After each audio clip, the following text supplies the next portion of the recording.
രാമായണത്തിൻ്റെ നാൾവഴികളിലേക്ക് ഒന്ന് കടക്കാം.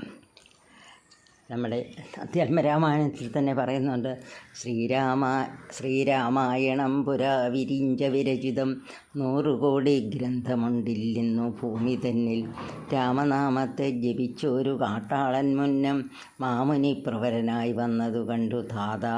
ഭൂമിയിലുള്ള ജന്തുക്കൾക്ക് മോക്ഷാർത്ഥമിനി ശ്രീ മഹാരാമായണം ചമയ്ക്കെന്നരുൾ ചെയ്തു. അതായത് ബ്രഹ്മദേവനാണ് ആദ്യം രാമായണം രചിച്ചത്. അത് 100 കോടി ഗ്രന്ഥമുണ്ടെന്നാണ്. അതിന്ന് ഭൂമിയിലില്ല. അതിനുശേഷം നമ്മുടെ വാൽമീകി മഹർഷി രാമനാമം ജപിച്ച് മഹർഷിയായി തീർന്ന ആ മഹർഷിയോട് നമ്മുടെ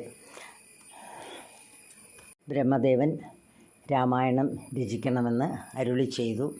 ഈ രാമായണം വാണീദേവിക്ക്, അതായത് സരസ്വതി ദേവിക്കും ബ്രഹ്മദേവൻ ഉപദേശിച്ചു. അങ്ങനെ സരസ്വതി ദേവിയുടെ സഹായത്തോടു കൂടിയാണെന്നാണ് പറയുന്നത്.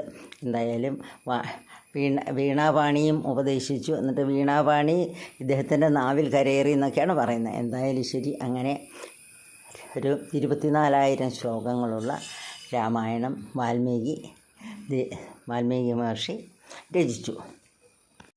അതിനുശേഷം വളരെയധികം രാമായണങ്ങൾ ഉണ്ടായിട്ടുണ്ട്. മലയാളത്തിൽ നമ്മൾ ഇന്ന് വായിക്കുന്ന ഈ അധ്യാത്മ രാമായണം എന്ന് പറയുന്ന നമുക്കെല്ലാവർക്കും അറിയാവുന്ന പോലെ ശ്രീ തുഞ്ചത്ത് എഴുത്തച്ഛനാണ് ഈ രാമായണത്തിൻ്റെ കർത്താവ്. അദ്ദേഹത്തെ എന്താ പറയുന്നത്, നമ്മൾ എന്തുമാത്രം അദ്ദേഹത്തോട് നന്ദി കാണിച്ചാലും മതിയാവുകയില്ല.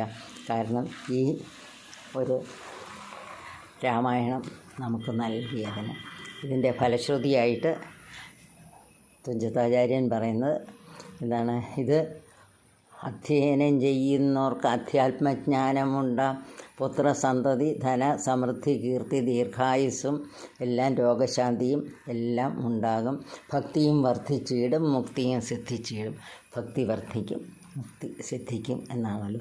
എന്ന് തന്നെയല്ല, ശരിക്കും ഈ നമ്മളുടെ ഈ കുടുംബ വ്യവസ്ഥയൊക്കെ നിലനിർത്തുന്ന, അതിനൊക്കെ പുറകിൽ അങ്ങനെ ഒരു ചേതസ്സായിട്ട് നിലനിൽക്കുന്ന ഈ രാമായണവും സീതയും ആണെന്നുള്ളതിന് യാതൊരു സംശയവുമില്ല. എല്ലാവരും രാമായണം വായിച്ച് ആ കുടുംബ ബന്ധങ്ങളൊക്കെ കൂടുതൽ ദൃഢമാക്കുക.